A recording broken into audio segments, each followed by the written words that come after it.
Clemson is still one of the more elite teams in the ACC, and some would say one of the more elite teams in the entire country.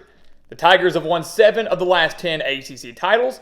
They had 12 straight seasons of 10 wins or more prior to last year, where they only won 9 games. They made 6 college football playoff appearances, went to 4 national championships, and won 2 of them. But things are certainly changing in Death Valley, leading many to wonder if Clemson is still elite.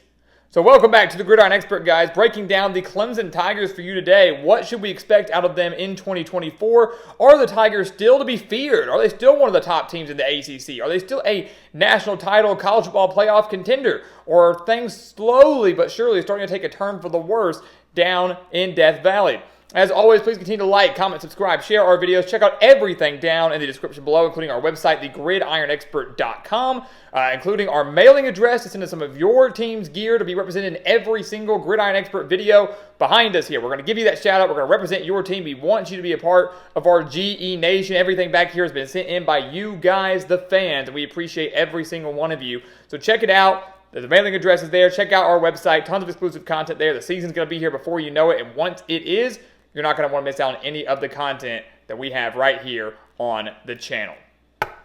So Clemson, guys, we're not saying they're bad by any means, but over the last few years, they have certainly backtracked a lot. A couple of years ago, people were talking about a potential Clemson dynasty, and that no longer is the case. They lost to Ohio State in the college football playoff semifinals, that Sugar Bowl matchup back in 2020, and they haven't returned to the playoffs since then. So they're on a 3-year college football playoff drought. And look, we know it's hard to do. It's hard to make the 4-team college football playoff. 12-team playoff is going to make it maybe a little bit easier, and Clemson certainly is going to have aspirations to get back there in 2024. But since that loss to Ohio State back in 2020, they went 10-3 in 2021, failed to win the ACC, failed to even make the title game that year, went 11-3 in 2022, made the Orange Bowl, did win the ACC then, and then just last year, 9-4 in 2023.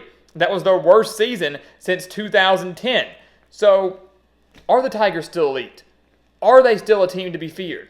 Are they still the heavyweight favorite in the ACC? Or does that title go back to Florida State, who won the ACC last year? Is that title going to go to a rising Virginia Tech team that is loaded with talent this year? Is it going to go to a newcomer like SMU, who's loaded with talent, who won 11 games? And what should be the expectations for Clemson, not just this year, but going forward in this ever-changing world of college football?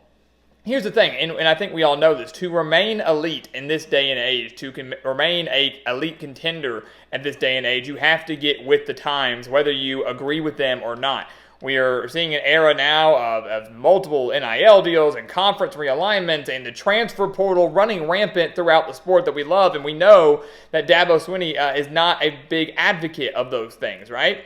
Dabo Swinney is not a fan of the transfer portal. He's not a fan of NIL. He was quoted just later part of 2023 saying, I'd be long gone if I ran the program the way that everybody wanted me to run it. He, points to tampering when it comes to the transfer portal and the NIL deals. He's a guy that wants people involved in his program for the right reasons. He wants guys to play for Clemson that want to play for Clemson, not because Clemson was the highest bidder. Right? He wants guys there that are going to buy into the culture and what he's selling more so than, hey, this is just a one-stop for me, and if you don't pay me, I'm going to leave. That's not what he wants. And I respect that. I get that. But if you continue to do that, you're never going to continue to contend with the elite guys like Georgia, Ohio State, Alabama, the guys like that, the guys that are willing to win pretty much at any cost and have adjusted with the times in this age in college football. If you look at the 2024 outlook, guys, that part is kind of gone, right? We are into spring. We're into spring practice. We've got spring games. We are really picking up steam to this next season. So talk all you want about tampering and the transfer portal and the NIL stuff. Right now, we have to look at what Clemson has. What's their schedule look like? What's their roster look like? You look back at the struggles they had in 2023. The biggest thing for them, one of the biggest things I should say, was inconsistent quarterback play. The Tigers struggled at quarterback with a highly touted quarterback in Cade Klubnik. And everybody thought he was going to be even better than maybe Deshaun Watson, better than Trevor Lawrence, and he has not really panned out that way. Cade Klubnik throwing for just 2,800 yards, 19 touchdowns, 9 interceptions. He only had 6 games where he eclipsed 250 passing yards. He only had 2 games where he eclipsed 300 passing yards, and one of those was against FCS opponent Charleston Southern. He had 4 games where he didn't even throw a single touchdown pass. Clemson's offense ranked 52nd in the entire country. That's not good. That's average. It's middle of the pack. That's not going to get you to the college football playoff. That's not going to have you beating some of the best teams in the country. It's just not going to cut it. But Klubnik does return another year under his belt in year 2 with the new offensive coordinator in Garrett Riley. They didn't take that big step forward that many of us thought he would in 2023, but maybe 2024 can be that year, especially paired alongside another strong defense, as we typically do see under Dabo Swinney. So that's the one thing that Clemson's got going for him. The defense is going to be strong. Can Cade Klubnik take that next step? Take a look at the schedule. We've done Clemson's schedule preview. They are one of our preseason top 25 teams. You have nothing to worry about there, Clemson fans. We still believe they're one of the top 25 teams in the country, at least to start the season. And for what it's worth, I do believe they are still an ACC title contender. That conference is wide open. Florida State loses the majority of their team from last year. Still going to be good, but nothing like they were last season where they went undefeated in the regular season. Virginia Tech is very, very solid, as we know. SMU comes in. They are very solid. But Clemson, certainly up there as well. Miami, a lot of question marks there. Louisville, solid, but who knows? ACC runner-up. Duke, new coach. A lot of new coaches in the ACC. There's a lot to go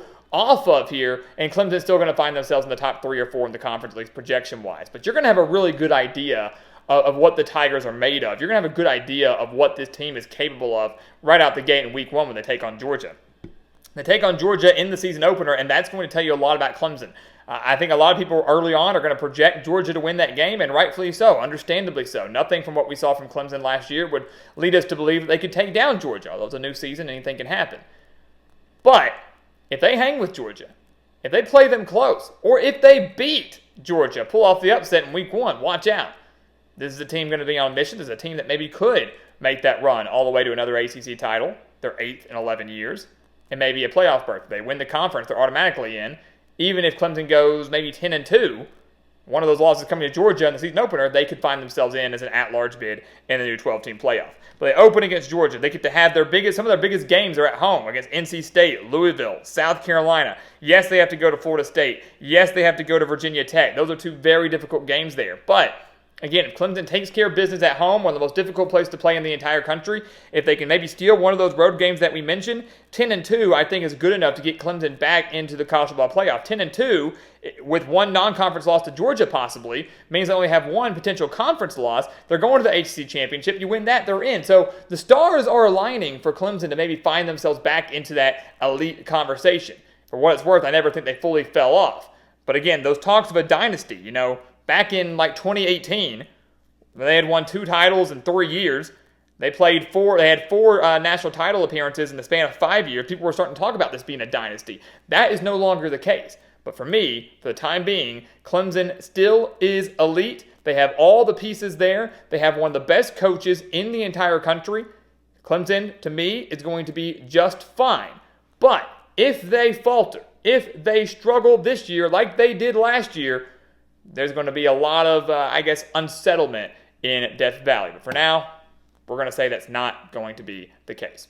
So guys, as always, thank you so much for watching us here at the Gridiron Expert on YouTube. We will have Clemson's official record prediction coming your way here in just a few months, so do not miss out on that. More analysis on the Tigers, so make sure to like, comment, subscribe, share the videos, hit that notification button so you don't miss out on any of our future content right here on the channel. And once again, guys, as always, thank you so much for watching, and we'll see you next time right here on the Gridiron Expert.